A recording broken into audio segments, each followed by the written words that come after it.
on the day Francis's depressed stepsister attempted suicide for the 99th time.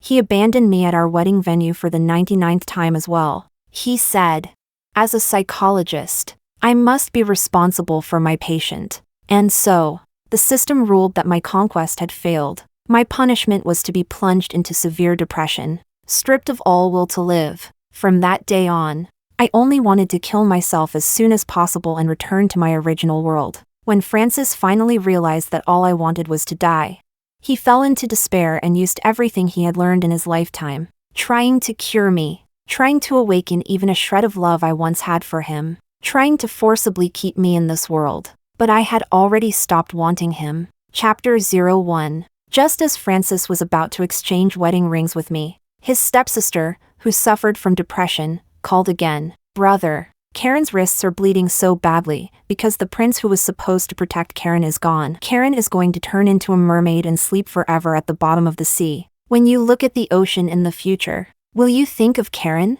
Francis, who had been tightly holding my hand, suddenly let go. His voice trembled slightly. Karen, tell brother where you are. Brother will go watch the sea with you, all right? Don't do anything impulsive. Brother is coming right now. After hanging up, he looked at me with a hint of apology. Karen's emotions are unstable again. I have to go find her immediately. How about we hold the wedding another time? No. I clenched the sleeve of Francis's suit, ignoring the strange looks from the guests below the stage. I questioned him almost hysterically. Are you the only psychologist in the entire world? Why is it that every single time we get married, she attempts suicide? This is the 99th time she's done this. Francis, have you ever thought that maybe changing to a different psychologist would help Karen's treatment more? The depth in Francis's eyes instantly turned sharp. His handsome thin lips pressed into an unhappy straight line. His expression was so cold, as if I were the one being unreasonable. Karen was his reverse scale, untouchable, unspeakable, forbidden to offend. Chapter 02. I couldn't help but recall the first day I met Karen. She stole the handmade necklace Francis had made for me. Before I even had time to get angry, Francis stepped in front of her like a knight protecting a damsel and explained on her behalf. Karen developed kleptomania because of her depression. Don't blame her. I'll make you another one exactly the same. Since Karen likes this necklace, just give it to her. I opened my mouth, wanting to say that there were no two identical handmade necklaces in the world. I also wanted to say, then what if Karen likes you? Should I give you to her too? But in the end, I couldn't say anything at all. How could a normal person argue with someone who had depression? While Francis went upstairs to get antidepressants, Karen, whose brows and eyes resembled mine slightly, looked at me smugly and mocked me. You're just a low-quality substitute. Brother only found you because he couldn't cross that psychological barrier and couldn't bear to touch me. Brother studied psychology for me. In his heart, I will always come first. You'll never be able to compete with me. He. Her eyes curved as she smiled sweetly. Nothing like a person suffering from severe depression. Looking at Karen, I vaguely understood why Francis had fallen in love with me at first sight and pursued me relentlessly. I smiled politely and gently reminded her about boundaries.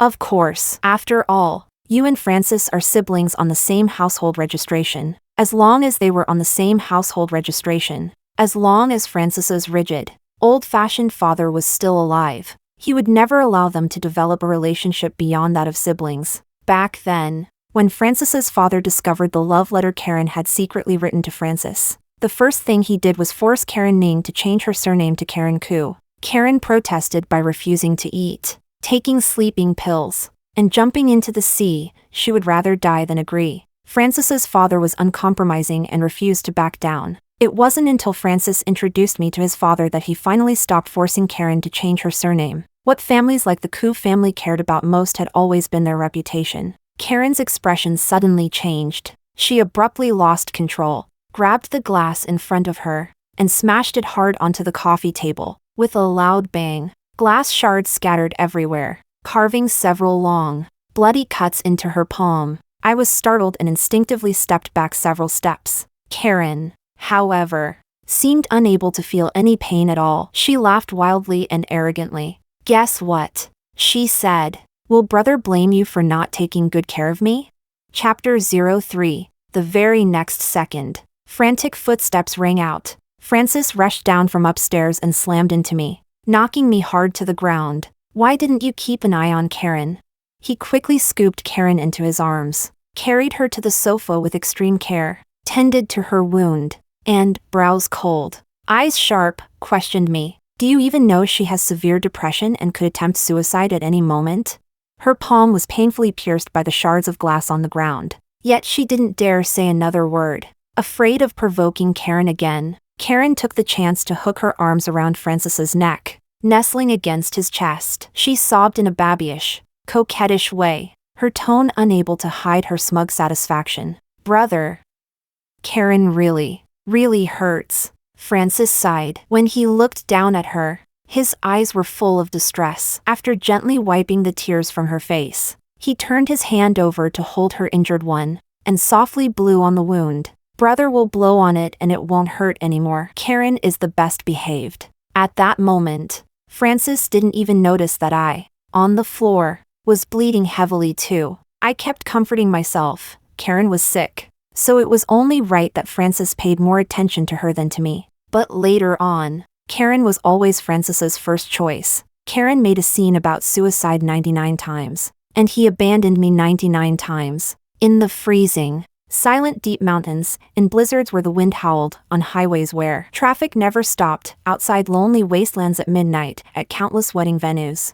Because of Karen's depression, every time Francis left me to go to her, I never had the right to say no. This time, I truly didn't want to compromise anymore. No matter what Francis said, I clung to his sleeve and refused to let go. Because the system had repeatedly warned me last night, if Francis abandoned me for Karen one more time, it would count as a failed conquest. And then, I would be erased. To take the pressure off me and make me fight with everything I had to compete with Karen for Francis. The system even secretly told me that Karen's depression was an act. She would absolutely never kill herself. Francis looked anxious. "Karen is my sister. I can't just ignore her. Besides, I'm a psychologist. I have to be responsible for my patient. We can hold the wedding any day. But if something happens to Karen today, I'll feel guilty for the rest of my life. I promise you, next time, I'll give you a perfect wedding." I shook my head, my voice rough and strained.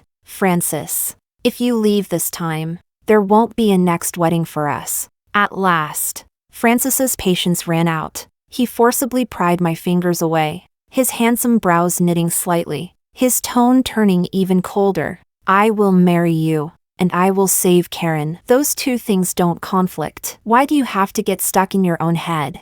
This is a matter of life and death. Are you really going to keep being unreasonable?"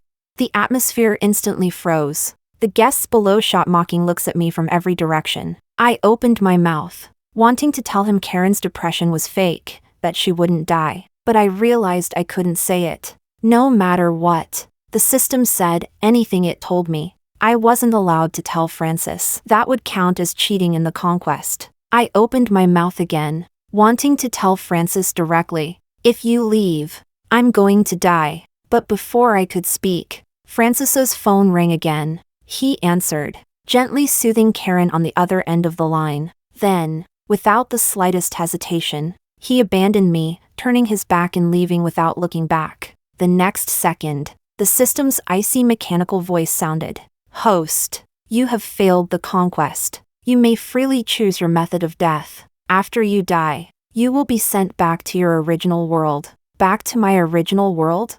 I suddenly felt that didn't sound bad at all. In my original world, I was sickly and plagued by illness, but at least I had a mother who loved me. In this world, aside from a body that was still fairly healthy, I actually had nothing. I thought for a moment and said to the system, "Then let me truly fall into severe depression and die at Francis's hands." Either way, I was going to die. I wanted Francis, this professional psychologist, to take a good look at what real severe depression actually looked like. Because it definitely wasn't what Karen looked like. Chapter 04. After Francis left, the wedding venue fell into complete chaos. For once, I didn't force a smile to greet and see off the guests who wore mocking expressions on their faces. Instead, I watched coldly as Francis's mother burst into tears and accused Francis's father. "Do you really have to drive Karen to her death? You know perfectly well how much Karen loves Francis. If something truly happens to Karen, then I won't go on living either. When that time comes, we'll see what matters more to you, your family's reputation, or me and Karen." After saying that, she shot me a vicious glare and cursed harshly. "You shameless bitch." Then she turned away in anger and stormed off, as if I were the third party who had intruded into the relationship between Francis and Karen. But in reality, she was the mistress who clawed her way to the top, using every possible means to force Francis's mother to her death. Unfortunately, this was something the system secretly told me, and I still couldn't tell Francis. Otherwise, I truly want to see the look on his face if he ever finds out that the stepsister he had doted on since childhood is actually the daughter of the woman who killed his mother. Francis's father sighed and stepped forward, gently holding my hand. "You've been wronged. Karen's illness will get better one day. Endure it a little longer." I numbly pulled my hand back, nodded, and showed no emotion at all. The same words, Francis had said them to me countless times. Every time we argued because of Karen, he would always tell me to endure it a little longer and not argue with a patient. In the past, I would get angry, heartbroken, and desperate. But today, it seemed like I didn't care about any of it anymore. The system said that this was what severe depression was like. It strips away most normal human emotions, robs a person of all will to live, leaving only endless pain and a firm resolve toward death. I asked the system in confusion, but Karen's depression is so different from mine. Why can't Francis, as a professional psychologist, tell that she's pretending? The system was silent for a long time before replying. "How do you know Francis can't tell?" My breathing stalled. If Francis had already seen through the fact that Karen's depression was an act, then he was simply using depression as an excuse to indulge Karen without limits, to force me to make concession after concession, so that Karen could cross boundaries again and again without any restraint. Lies don't hurt, truth is the sharp blade. A dense, needle-like pain spread through my chest, pushing through the noisy, crowded throng. I stumbled home in a daze, after signing the body donation agreement and swallowing an entire bottle of sleeping pills. I numbly curled up under the covers and waited for death. Once I died, I could return to my original world and see my mother again. In fact, people who truly want to die always face death quietly, alone. How could they possibly make a spectacle of it everywhere, loudly announcing their wish to die, like Karen did? Chapter 05. In a hazy daze, the phone rang. I answered it. On the other end was Karen's sweet, coquettish voice. "Brother, what brand is your mattress? It's so comfortable." Heh. So Karen was in the bridal suite that belonged to Francis and me, sleeping on the wedding bed I hadn't even slept on yet. My stomach churned violently. "The mattress was bought by your sister-in-law." "I don't know the brand either." "Don't lie on it. Your sister-in-law hasn't slept on this bed yet. She'll be angry if she finds out." "Brother, then, have you slept with her?" Francis was silent for a long time before answering honestly. "No." He. Karen knew it. "Brother doesn't love that cheap woman who clings to you and won't let go at all. If brother really loved her, how could you possibly hold back for so long without touching her?" In a daze, I recalled how Francis and I had shared many moments of passion, yet every time we were about to cross the final line, Francis would always gasp, push me away, stroke my hair, and say he wanted to save the most precious memory for our wedding night. I once thought that was his way of cherishing me. I never imagined that he was keeping himself pure for Karen. Disgust rose in my throat as I was about to hang up. The next second, the sounds of kissing and soft panting came through the phone. Karen's voice, thick with desire, became broken and unsteady. "Brother, please don't push Karen away again. If you do, Karen will really be so sad that my depression will flare up and I'll want to jump off a building." Francis's originally cool voice turned hoarse. "Karen, I'm getting married. I can only be your brother. Do you understand?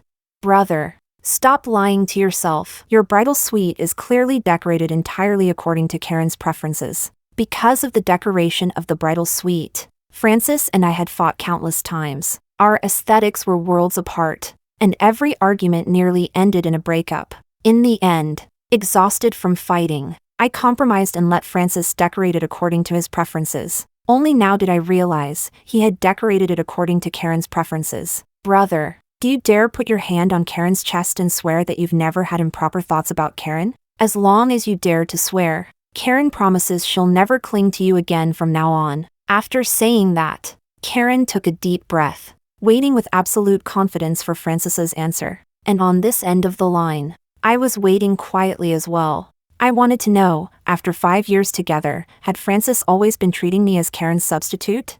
What I got was a long, drawn-out silence, the last shred of hope in my heart quietly shattered. So it turned out that all those moments I once thought were beautiful really had just been my own wishful thinking. In the end, Karen's blatant seduction broke the silence again. Let Karen be Brother's first woman, okay? Karen really wants to see what Brother looks like when he's truly moved. Francis resisted weakly. Don't mess around. This is my wedding room. Karen pouted sweetly. Isn't that even more exciting? Listening to their extremely intimate sounds, my mind became a tangled mess. I couldn't help but imagine, on all those nights when Francis abandoned me, what exactly had he and Karen been doing? Unable to control myself, I retched. I didn't know if it was just my imagination, but I heard Karen let out an extremely smug little laugh. As if she were showing off, she had beaten me once again. The next moment, Francis's panicked voice came through. Rowena, listen to me. Things aren't what you think. I let out a desperate, cold laugh. Then what are they? It's a long story. Wait for me. I'll come find you right now and explain. Get lost. Don't disgust me. Before he could say anything else, I used the last of my strength to hang up, then blocked him. My limbs gradually grew cold. My eyelids became heavy. I sank into a vast, chaotic darkness. I seemed to see my mother, just like when I was little, wearing a slightly yellowed apron, speaking in a soft, gentle Wu dialect, standing at the entrance of an alley with white walls and black tiles, waving to me as I played with mud. Good girl, come home now, wash your hands and get ready to eat. At the very last moment before I completely lost consciousness, I heard a series of urgent knocks on the door. Rowena, open the door. I really can give you a reasonable explanation. It was Francis's voice. What a pity. It was already too late. I was going to die, driven into severe depression by him and Karen, committing suicide right in front of him, a professional psychologist. When he thinks of me in the future, will he regret it? Will he feel guilty? Chapter 06. The smell of disinfectant lingered around my nose. Warmth spread across my palm. My hand seemed to be tightly wrapped in my mother's warm grasp. I struggled to open my eyes. If I opened my eyes, I would be able to see Mom. But the next second, what I saw was Francis, sitting by my hospital bed, tightly holding my hand, asleep with his arm propped up. He had grown much thinner. His jawline looked sharper than before, yet that only made him appear even more handsome. A simple, well-fitted white shirt clung lightly to him, accentuating his broad shoulders, narrow waist, and tall frame. At the slightly open collar, his collarbones stood out clearly. I had fallen for that handsome face of his countless times before, but now, all I felt was overwhelming disgust. I irritably pulled my hand back. Francis jolted awake. The next moment, my vision darkened as he tightly pulled me into his arms. Rowena, you're finally awake. His disordered breathing brushed against my neck, his voice trembling and hoarse. Why were you so foolish? Why wouldn't you listen to my explanation? He was too close. The cold pine scent unique to his body overwhelmed my senses. Mixed within that cold pine was a faint, lingering fragrance of gardenia. It was Karen's scent. Nausea surged through me. I pressed both hands against his chest and shoved him away with force. Get lost. Perhaps because I had slept for too long, my voice came out extremely hoarse and unpleasant. Francis's breathing hitched. For a long moment, he didn't come any closer. He looked at me with guilt. What I feel for Karen is only a sense of responsibility, a brother to his sister, a doctor to his patient. I only lied because I had no choice. Just to stabilize her emotions. Karen didn't mean to provoke you either. Patients with depression often can't control their emotions or behavior. If you're angry, be angry at me. Don't blame Karen, all right? After Karen found out about your suicide attempt, her condition worsened again. When you're discharged, could you go comfort Karen a little? Before he could finish, I grabbed the pillow behind me and hurled it at him viciously, screaming hysterically, You and Karen. You two lunatics. Can do whatever the hell you want. What does that have to do with me?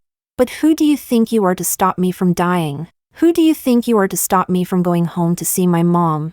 Then my emotions completely collapsed. I clutched my head with both hands, grabbing at my hair in a frenzy like a madwoman, my body shaking uncontrollably as I broke down into sobs. Do you even know? Just a little more, and I could have held my mom's hand and gone home. Francis froze. As an experienced psychologist, he almost instantly sensed the severity of my emotional state. He stepped forward, tightly gripping my wrist, his eyes red as he stared at me without giving me a chance to resist. He pulled me up from the hospital bed. Rowena, let's go to the psychiatry department. All right?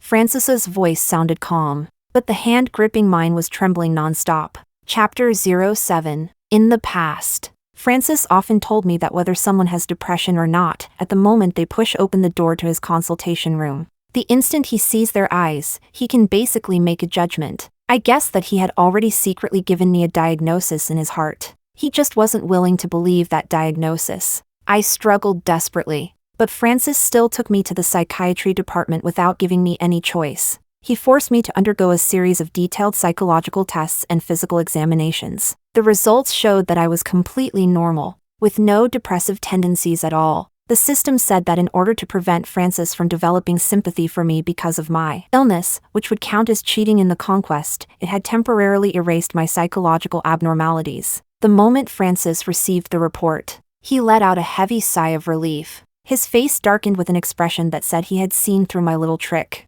Rowena, it is indeed my fault that I always leave you because of Karen. But you really didn't have to use such despicable means as pretending to have depression and attempting suicide just to compete with Karen for my sympathy and attention. Francis was clearly extremely familiar with patients suffering from severe depression, so familiar that it was impossible for a real severe depression patient to escape his eyes, and equally impossible for a normal person to pretend to have severe depression and fool him. Oh, except for Karen and me. I clearly had depression. Yet Francis didn't believe it. Karen was clearly normal and pretending to be depressed. Yet Francis believed her without question. Thinking of this, I couldn't help but let out a mocking smile. That's right.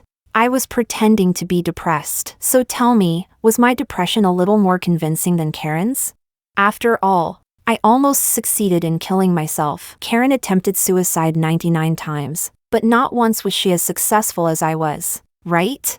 Perhaps sensing the sarcasm I directed at Karen, Francis frowned. Karen is my sister. There's no need for you to be jealous and compete with her. I don't know how things are where you city people come from, but I've never seen siblings who kiss. How can your thoughts be so filthy? I simply never. Francis spoke with displeasure and was about to argue with me, but before he could finish, his phone rang. I saw the caller ID, it was Karen, but the voice on the other end wasn't Karen's. It was a vicious, menacing male voice. Francis, your sister is in our hands. If you don't get here within 10 minutes, we'll kill her. Then came Karen's soft, trembling sobs. Brother, Karen is so scared. Karen's prince will definitely come save Karen, right?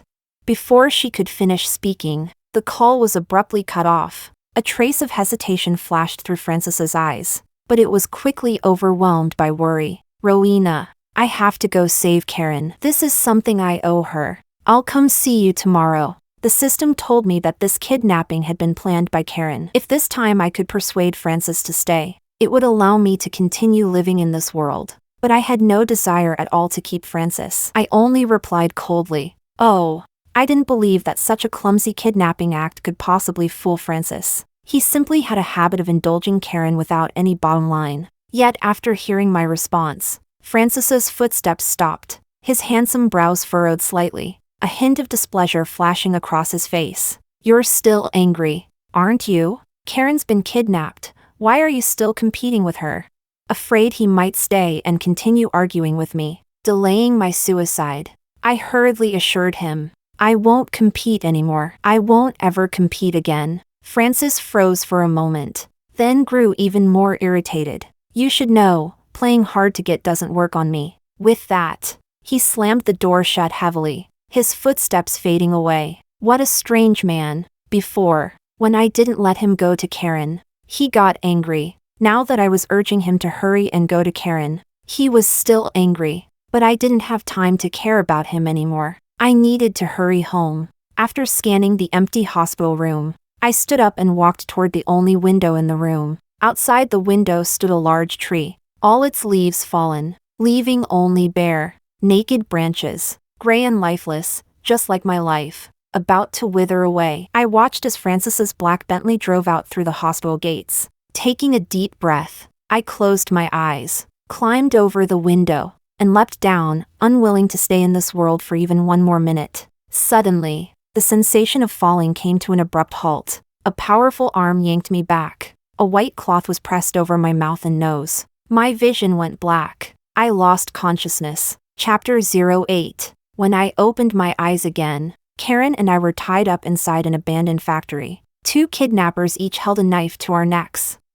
Karen still wasn't satisfied with playing her kidnapping drama with Francis. She even had to drag me in as a witness to their so-called love. She was seriously sick in the head. Francis stood opposite us, looking somewhat exhausted. You can name any price you want. Let Karen and Rowena go. It seemed he had already sensed something was off about this kidnapping. One of the kidnappers let out a cold snort. You can only choose one. We'll keep the other as a hostage. Once 50 million is transferred, we'll release the second one. Karen cried weakly, her voice shattered and pitiful. Brother, save Karen. Francis's hesitant gaze shifted back and forth between Karen and me. I didn't know what there was for him to hesitate over. He was obviously going to choose Karen in the end, perhaps feeling that Francis had hesitated for too long. Karen coughed lightly twice while crying. As if receiving a signal, the kidnapper suddenly applied more force. A sharp pain shot through me as the blade sliced a thin line across my neck. I turned to look at Karen. The knife at her throat barely left a red mark.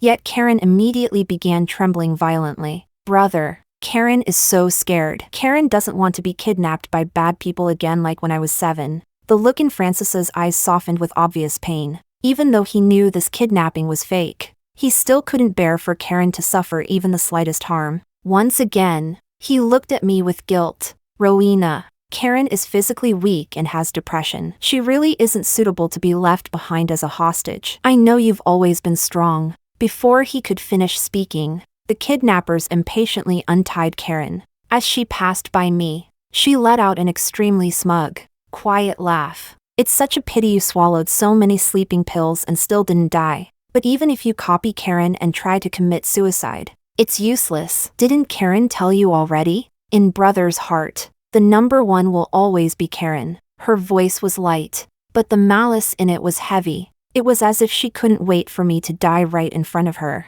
Then, like an injured little rabbit, she darted straight into Francis's arms. Her trembling, delicate appearance was irresistibly pitiful. Francis held her with heartache, then tried to comfort me. Rowena, wait for me. I'll definitely save you. I looked at him calmly. No need.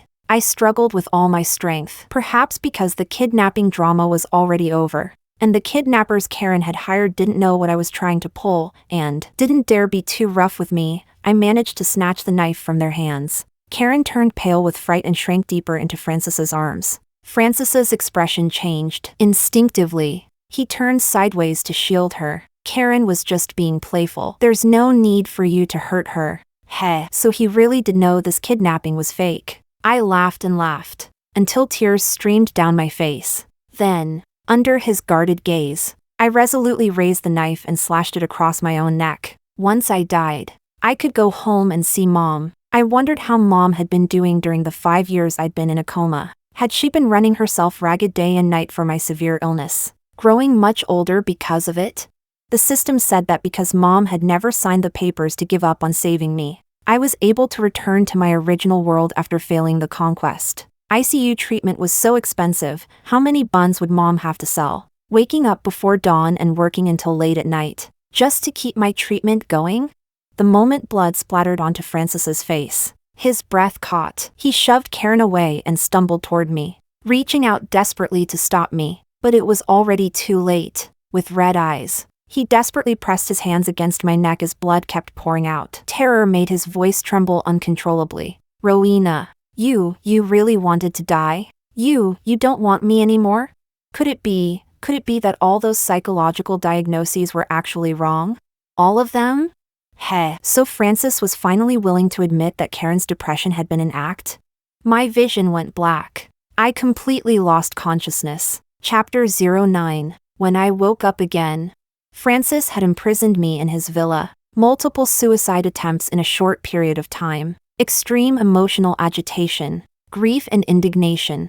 Pessimistic, world-weary speech. Even though every examination showed that my psychological state was completely normal, Francis chose to believe his own professional judgment that I had truly fallen into severe depression. He held me tightly in his arms, his voice trembling. I can save you. I definitely can save you. I've studied psychology for so many years. I've saved so many patients, I can't possibly fail to save you. But in truth, he knew better than anyone. According to medical statistics, for patients with severe depression like me who attempt suicide repeatedly, the mortality rate within 1 year is extremely high. All it would take was one moment of negligence, one moment where he couldn't keep an eye on me, and I would choose to kill myself again without hesitation. Francis was trying to deny everything he had learned in his lifetime, trying to save me, afraid I might find another chance to commit suicide. He wouldn't let me do anything, and wouldn't allow me to touch anything. He fed me, brushed my teeth for me, washed my face for me. Even when I showered or went to the bathroom, he would stand guard at the door, staring at me without blinking. At night, when we slept, I wouldn't allow him on the bed, so he slept crouched beside it. At 1.88 m tall, with long arms and long legs, he curled himself into a tight ball, clinging to the edge of the bed like a dog. As long as I moved even slightly, he would spring up from the bedside, instantly alert. During the day, Francis's favorite thing to do was to silently hold me while listening to me hysterically curse him to die a horrible death. When I was finally too exhausted to keep yelling, he would rest his sharply defined jaw against the top of my head. Rowena, as long as you promise me you'll live properly, you can curse me however you want. The fact that you're still willing to curse me means you still care about me and about this world. I sneered and deliberately provoked him. Francis, you should know that if a patient with severe depression doesn't take antidepressants, barely staying alive just means suffering so much it's worse than death, right? Instead of selfishly forcing me to stay alive out of guilt, you might as well let me die cleanly. Ever since Francis brought me back to the villa, no matter what methods he used, I hadn't taken a single antidepressant pill. Without medication, my depression gradually worsened, and somatic symptoms began to appear. Whenever my emotions became intense, my limbs would go numb. When sitting still, a sudden buzzing roar would erupt in my ears, followed by brief deafness. It felt as if my heart were constantly being clenched by an invisible hand. The pain so intense I could barely breathe. I also developed extremely severe anorexia and sleep disorders, often going an entire day without eating a single grain of food, or staring blankly at the ceiling all night, unable to fall asleep. My suffering was vividly laid bare right in front of Francis. These were all textbook symptoms of depressive episodes, symptoms he was all too familiar with. I was gambling that Francis would soften, that he would give me a way out. Let me return to my original world, back to my mother's side. But I never expected Francis to go insane. When I said my limbs were numb, he took out an electric baton and shocked himself without hesitation. His handsome face turned pale and twisted, carrying a kind of pathological obsession. Rowena, don't be afraid. I'm with you. Seeing Francis fall into madness, I was terrified. A sharp pain suddenly stabbed through my chest. The invisible hand clenched my heart again. I clutched my chest in agony, bent over, gasping for air. The next second, Francis took out a knife and pressed the tip against his solid chest without hesitation. The cold blade sliced through his white shirt, dark red blood soaking through the fabric over his chest. The corners of his reddened eyes lifted slightly, and those usually indifferent peach blossom eyes carried a trace of relieved madness. Rowena, now I can truly share your pain again. The blood continuously pouring from his chest stained my hands red. That warm, slick sensation sent chills through me. As the blade sank deeper and deeper, he trembled uncontrollably in pain, his body convulsing. Francis, you're insane. Francis stared at me with reddened eyes, his thin lips curling into a sinister smile. Rowena, from now on, whenever you're in pain, I have to hurt even more than you, only then can I atone. Only then can you forgive me.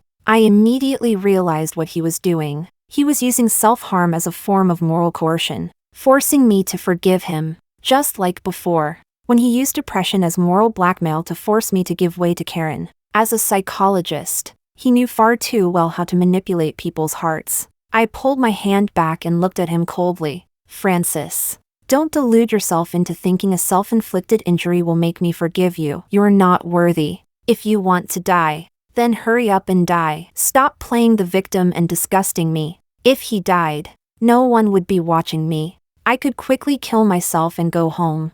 I'd be more than happy about that. Chapter 10. Perhaps my indifference cut deeper than he expected. Francis froze for a moment, then forcefully pulled the knife out of his chest and flung it aside. The blade hit the floor with a crisp clang. Then, suddenly, he grabbed the back of my head and bit down hard on my lips. Rowena, how can you be so unmoved when I'm hurt like this? How can you just stop loving me? What right do you have?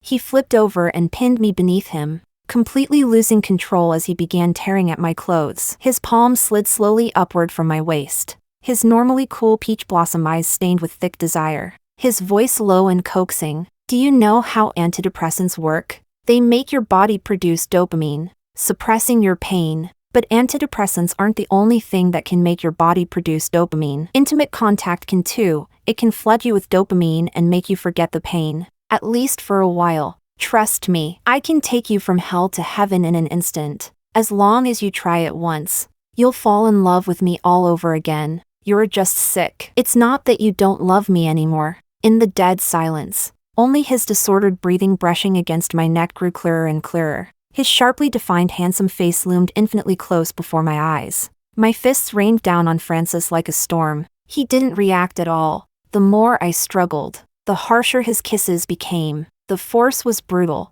as if he wanted to tear me apart and swallow me whole. The pale dress was shredded in his hands. A wave of humiliation crashed over me, and I couldn't stop the tears. Large drops fell onto the back of Francis's hand. His entire body stiffened. He released me, grabbed the blanket and wrapped it tightly around me, then slapped himself hard across the face. I'm sorry. Then he used his fingertips to wipe away the tears at the corners of my eyes, begging in a low, broken voice, what do I have to do for you to forgive me?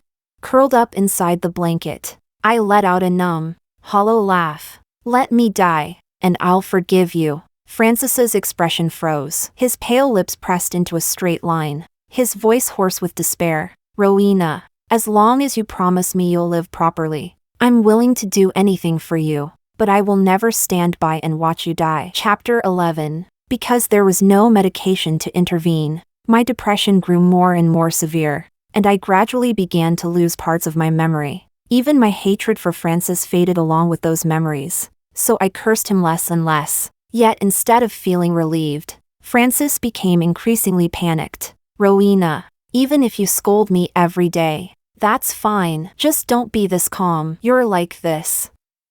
I'm really scared. I looked at him in confusion. I wanted to curse him, but I didn't know where to start because I couldn't clearly remember what had happened between us.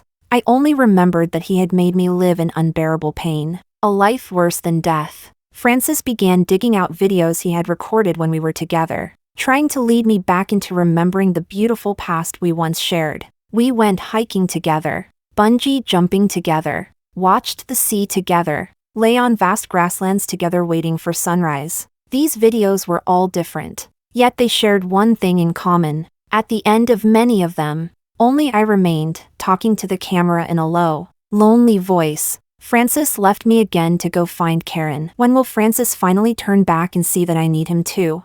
I'm also very scared, walking alone from the deep mountains back to the city in the middle of the night. So it turned out, my depression had never come out of nowhere. Francis fumbled and hurriedly turned off the television. I looked at him calmly, grabbed the remote, and played the next video. It was footage from his home's security cameras. Francis visibly relaxed and didn't stop me. Perhaps he thought that inside his own home, he would never abandon me. In the surveillance footage, Karen's smug smile lifted. You're just my low-quality substitute. Brother only found you because he couldn't cross that psychological barrier and couldn't bear to touch me. Brother studied psychology for me. In his heart, I will always come first. You'll never beat me. He. At the end of the footage, Francis was holding Karen, gently comforting her, and I had been knocked to the ground by him. Glass shards scattered everywhere, slicing into my palms until blood flowed freely. No one cared.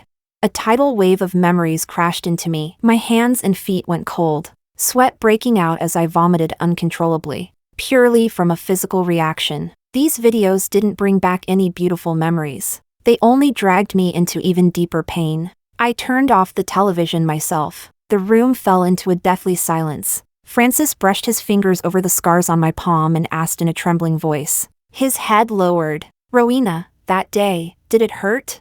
It was the cruelest kind of concern I had ever heard. Because it had come far too late. I pulled my hand back and nodded numbly. The moment he looked up at me, his eyes reddened, flustered and powerless. He tried to explain. I didn't mean to ignore you. I just had no way to not care about Karen. Rowena, I always thought you were strong. I really never imagined you would become depressed. He repeated these lines over and over again. It sounded less like he was speaking to me, and more like he was trying to deceive himself. I stared at him steadily and finally asked the question I had wanted to ask for a long time. Do you think my depression is the same as Karen's? If only one of us actually has depression, who do you think it is? Francis slowly closed his eyes. After a long while, he opened them again. When he looked at me, his eyes were filled with sorrow. But I can't take that risk. Karen is my only sister. I owe her so much that I must repay. But I can promise you this, I truly have not the slightest romantic feelings toward her. Heh. So it turned out he knew all along that Karen's depression was very likely an act. But he didn't dare take the risk. So he could only keep betraying me. Again and again. As I recalled those countless moments of being abandoned, a bone-deep chill suddenly swept through me. I crouched down, unable to stop myself from trembling. Francis reached out, wanting to touch my head, but his hands stopped in midair. His voice shook. Because of Karen's illness. Between you and Karen, I always chose to favor her in the past. But I didn't know my favoritism would hurt you this deeply. Would indulge Karen to the point of. He paused for a long time before forcing the words out with extreme difficulty. Malice. Then Francis took a deep breath and made what he seemed to think was a major decision. Rowena, you were subjected to too much stimulation, so you developed a self-protection mechanism, trying to escape everything through forgetting and death. And the source of that stimulation is Karen. I'll make Karen come apologize to you. I'll also personally choose a political marriage partner for her. I promise you, she will never interfere in our lives again. I had longed for this promise from Francis countless times. Now that I finally had it, I didn't want it at all. All I wanted was for him to let me go. Let me die. Let me return to my original world. Francis, I don't care about Karen's apology at all. And I don't care whether she gets married or not. The most important thing is, there is no possible future for you and me. Francis, however, stubbornly called Karen over. He pressed her down and forced her to apologize to me. Naturally, Karen refused. She cried and played the victim, looking at me with venomous hatred. Brother, when you were 9 years old, if it weren't for me being kidnapped by human traffickers while trying to save you, the one with depression should have been you. Do you know how much I suffered in that mountain village? If I hadn't risked my life to escape, that's what you owe me. I've been repaying it all this time. What else do you want me to do before my debt is cleared? I'd rather it had been me who was taken back then. Francis clutched his head with both hands, staring at her in collapse. But Rowena doesn't owe you anything, he said hoarsely. It was my repeated indulgence without limits, and your repeated provocations, that pushed Rowena into severe depression. Just apologize to Rowena, just apologize. I won't hold it against you. We'll still be family afterward, all right? Apologize? Karen let out a cold laugh. Why should I apologize? Depression? I think it's all fake. Isn't she just deliberately seducing you through suicide? I can commit suicide too. Who can't? Francis rubbed his brow impatiently, his eyes turning cold as he looked at her. You've attempted suicide 99 times already. Haven't you made enough trouble? Karen wiped away her tears, shoved Francis aside. and ran up to the top floor of the villa. Francis instinctively took a step after her, then stopped. He bent down, took my hand, and murmured, "Let her think things through properly. Rowena, I will never abandon you for Karen again." I pulled my hand back and turned my head away, not wanting to look at him. The next second, a figure fell past the massive floor-to-ceiling window in front of me. Karen really committed suicide. With a dull thud, she fell from the rooftop on the 5th floor onto the ground below the villa. When Francis rushed out and gathered Karen into his arms, she laughed wildly, her eyes crazed. "Brother, I want you to owe me for the rest of your life an unpayable debt. I will never marry anyone else." Chapter 12. Before Francis sent Karen to the hospital, he gathered up everything in the villa that could be used to end my life, and sealed all the doors and windows shut. But what he never could have imagined was that even though I couldn't get out from the inside, Karen's mother would come in from the outside to find me. She brought 4 or 5 bodyguards with her. The way she looked at me was filled with vicious hatred. "It was you. You're the one who almost got Karen killed. You shameless homewrecker." Francis and Karen grew up together as childhood sweethearts. How could you have the heart to destroy them? As she spoke, she raised her hand to slap me. I reacted quickly, dodging to the side and swinging backhandedly, slapping her across the face. Smack! A clear handprint instantly appeared on Karen's mother's cheek. I sneered and cursed coldly. Only a mistress would raise a daughter as shameless as Karen. Only a mistress sees everyone else as a mistress. She covered her face, then turned toward the bodyguards behind her, grinding her teeth. "Hold her down." The bodyguards rushed forward and pinned me into a corner against the wall. Karen's mother reached into her Hermes bag and pulled out a syringe, stabbing it straight into my neck. She laughed wantonly. "Mistress?" Many years ago, Francis's mother said the same thing, called me a shameless mistress. Guess how that ended for her? Once this injection goes in, you'll suffer intensely and die within 1 minute. Even if a forensic autopsy is done, nothing abnormal will be found. You'll end up just like Francis's mother, ruled as a sudden cardiac death. The dead aren't qualified to compete with the living. I collapsed to the ground in agony, as my breathing gradually faded.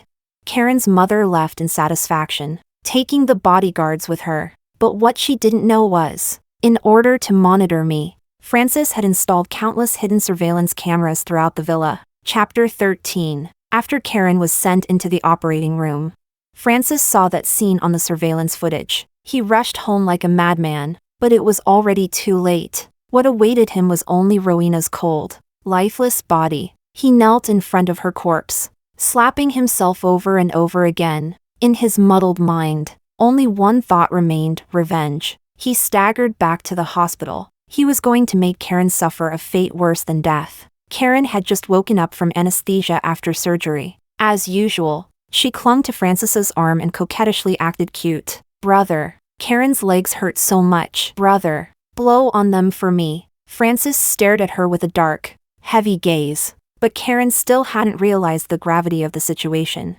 "Brother, Karen broke both her legs for you. If you don't marry Karen, no one else will want Karen." Before she could finish speaking, Francis's furious voice rang through the ward, each word enunciated clearly. "Karen, you and your mother are shameless bitches." Karen's eyes widened in disbelief. Francis had never spoken to her in such a harsh tone, and he had always liked her mother. Shock, rage, and guilt twisted across Francis's face. He yanked Karen down onto the floor and clamped his hands around her throat. Karen struggled desperately, but Francis was like a beast that had lost all reason. If the doctor on rounds hadn't arrived in time, Karen would have been strangled to death on the spot. Francis had used too much force. Karen's freshly operated legs touched the filthy hospital floor, causing severe infection and festering. In the end, both legs had to be amputated. Knowing she was in the wrong, Karen's mother didn't dare call the police. She could only slink away and take Karen home in disgrace.